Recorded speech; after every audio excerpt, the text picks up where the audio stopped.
السلام عليكم ورحمة الله وبركاته. الحمد لله الذي وكفى وسلام على عباده الذين اصطفى. أما بعد فأعوذ بالله من الشيطان الرجيم.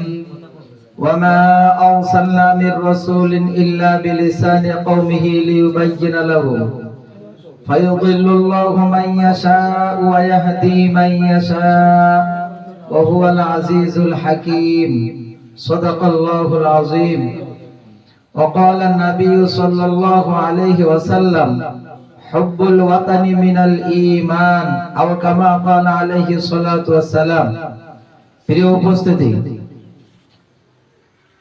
দেখতে দেখতে 53 বছর পেরিয়ে 54 বছরের স্বাধীনতার বছরে আমরা পদার্পণ করলাম।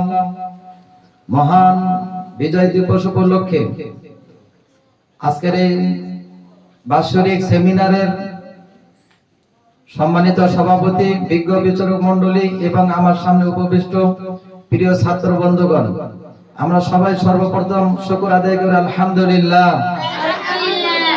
আল্লাহ তাআলা আমাদেরকে সুন্দর একটা সবুজ শ্যামল সার্বভৌমত্বময় এবং স্বাধীন একটা দেশ দিয়েছে। আমরা 52 থেকে ভাষা আন্দোলন এবং সর্বশেষ 1971 স্বাধীনতার এক অর্জনের লক্ষ্যে হাজার হাজার মা বোনের ইজ্জত এবং রক্তের বিনিময়ে আমরা এই দেশ পেয়েছি। এই জন্য আল্লাহর কাছে শুকর আদায় আরেকবার বলি আলহামদুলিল্লাহ। প্রিয় ছাত্র বন্ধুগণ, প্রত্যেকটি নাগরিকের একটা পরিচয় আছে, আছে কিনা? আমাদের পরিচয় হলো আমরা বাংলাদেশি। কোন দেশি? একসাথে বলতে হবে, আমরা কোন দেশি? আমরা বাংলাদেশি। আমরা বাংলা ভাষাকে ভালোবাসি, আমরা আমাদের দেশকে ভালোবাসি। আল্লাহ রাসূল সাল্লাল্লাহু আলাইহি ওয়াসাল্লামকে যখন আল্লাহ তাআলা ওই এক মদিনা আর মক্কার প্রান্তরে যখন মানুষের অধিকার বোঝে নাই, অশিক্ষিত সমাজ ছিল, সবকিছুই অন্ধকারাচ্ছন্ন ছিল, সেই সমাজে আল্লাহ রাসূলকে আল্লাহ তাআলা তাদের এক ভাষা, ওই আরবি ভাষা দিয়ে কোরআন সর্বশ্রেষ্ঠ কিতাবকে নাজিল করে এবং আল্লাহ তাআলার হাবিব প্রিয় নবী সাল্লাল্লাহু আলাইহি ওয়াসাল্লামকে পাঠায়া মানুষের মাঝে দেশ এবং জাতির ভালোবাসা বোঝানো এবং সেই সাথে ঈমান আমল শিক্ষা দেওয়ার জন্য মানুষকে আল্লাহ রাসূল সাল্লাল্লাহু আলাইহি ওয়াসাল্লাম দাওয়াত দিয়েছেন। এজন্য দেশপ্রেম, আল্লাহর হাবিব সাল্লাল্লাহু আলাইহি ওয়াসাল্লাম বলেন এটা একটা ঈমানের অংশ। দেশপ্রেম কিসের অংশ? দেশের প্রতি ভালোবাসা, এটাও ঈমানের অংশ। কারণ আল্লাহ রাসূল সাল্লাল্লাহু আলাইহি ওয়াসাল্লাম যখন মক্কা থেকে মদিনা যাচ্ছিলেন, সাহাবারা দেখলেন আল্লাহ রাসূল পিছে বারবার তাকাচ্ছেন। সাহাবারা বললেন ইয়া রাসূলুল্লাহ, আপনি তাকাচ্ছেন? আল্লাহ রাসূল বললেন এই মক্কাতে আমি ছোট থেকে বড় হয়েছি, এই মক্কার মাটি আর মানুষের সাথে আমার সম্পর্ক, আমার দিল চাচ্ছে না, কিন্তু আল্লাহ তাআলার হুকুম আমাকে যেতে হচ্ছে। এইজন্য দেশত্ববোধ, দেশপ্রেমিক হওয়া এটাও সুন্নত। এইজন্য আমরা সুন্দর দেশ পেয়েছি। মূলত আমরা স্বাধীনতা এখনো এই 54 বছর চলে গেছে, এখনো মূল স্বাধীনতা আমরা অর্জন করতে পারিনি। পারি নাই। যদি পারতামই তাহলে আমরা আজকে কোরআন হাদিসের আলোচনার ভিতর বাধা আসতো না। মসজিদে কথা বলতে এখন বাধা দেওয়া হয়, ওয়াজ মাহফিলে কথা বলতে আগে থেকেও বাধা দেওয়া হয়েছে, এখনো দেওয়া হয়। এর কারণ একটাই, এই মানুষগুলোর ভিতর দেশত্ববোধ, আলেম ওলামা, মসজিদ মাদ্রাসার প্রতি ভালোবাসা কম আছে বিদায় আজকে আলেমদের কণ্ঠরোধ করা হয়। আমরা দেশকে ভালোবাসি, আমরা দেশের সার্বভৌমত্বকে স্বীকার করি। আমরা কোনো দেশ থেকে আসি নেই, আমরা এই দেশের মাটি ও মানুষের সাথে আমাদের সম্পর্ক। কি বলেন, ঠিক কিনা? আমরা এই দেশকে ভালোবাসি, ইসলামকে ভালোবাসি।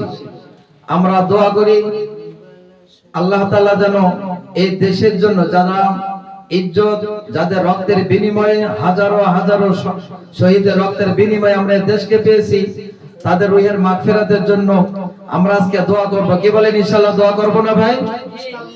সবাই ইনশাআল্লাহ বলে দোয়া করব তো ইনশাআল্লাহ। একজন মানুষ মৃত্যুর পর তার সবচেয়ে বড় পাওয়া হলো তার জন্য দান সদকা করা আর দোয়া করা। আমরা ওই মৃত্যু ব্যক্তির কবরে ফুল দিয়ে তাকে অসম্মান জানানোর চেয়ে আমরা তার জন্য রুহের মাগফিরাতের জন্য দোয়া করব। কি করতে পারি তো ইনশাআল্লাহ? আমরা এই দেশকে ভালোবাসি। আল্লাহ তাআলা কোরআনে বলতেছেন, ওমা আরসালনা মির রাসূলিন ইল্লা বিলিসানি কওমিহি লিয়ুবায়্যিনা লাহুম। আল্লাহ তাআলা বলেন যে আমি প্রত্যেক জামানায় যে নবীকে, যে রাষ্ট্র, যে সমাজে, যে গোত্রে পাঠাইছি, আমি ওই সমাজ আর রাষ্ট্রের সমাজের প্রচলিত ভাষার উপরে তাদেরকে আমি ওই ভাষার পণ্ডিত্য দিয়ে এবং কিতাব দিয়ে যুগে যুগে ওইভাবে নবী রাসূল পাঠাইছি। এই জন্য লিয়ুবায়্যিনা লাহুম, যাতে করে ওই দেশের মানুষগুলো ওই নবী রাসূলের ভাষা বুঝতে পারে। এই জন্য আজকে আমরা সুন্দর করে কথা বলতেছি বাংলা ভাষায়। এর জন্য আমরা আল্লাহ তাআলার কাছে কৃতজ্ঞ। সবাই বলে আলহামদুলিল্লাহ। আমরা দোয়া করব আল্লাহ তাআলা যেন ওই হাজার হাজার শহীদ রক্তের বিনিময়কে এই দেশ জাতিকে ইসলামের জন্য কবুল করে নেয়। এই দেশের যত রাজনীতিবিদ আসুক এবং যারা আছেন সবাই যেন দেশ জাতির কল্যাণে, দেশের সার্বভৌমত্ব বজায় রাখার জন্য রাজনীতি এবং দেশকে ভালোবেসে সবাই যেন তাদের নীতিকে ঠিক রাখে। আল্লাহ তাআলার কাছে আমাদের এই কামনা। আল্লাহ তাআলা যেন আমাদের সবাইকে দেশ জাতির কল্যাণে সবাইকে কবুল আর মঞ্জুর করে নেন। সবাই বলেন আমিন। দেশত্ববোধ, দেশত্ব ভালোবাসা এটা ঈমানের অংশ।